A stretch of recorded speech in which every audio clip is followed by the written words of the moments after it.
一磚一瓦，一粥一飯，歲月幾經流轉，但係從來都未曾沖淡過廣州嘅鮮活。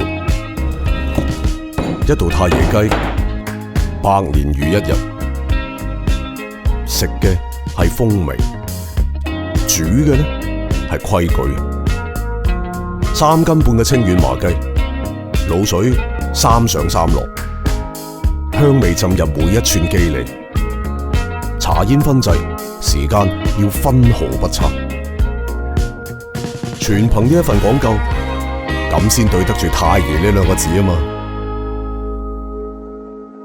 但係當規矩同反骨撞到正，又係廣州嘅另一種性格。活鱔起骨改花刀，反骨入鑊，豉油逼出野性。龍眼蜜包住鋒芒，守正亦夠膽出奇，似足珠江嗰啲鹹淡水，既能靜水流深，亦能大浪滔天。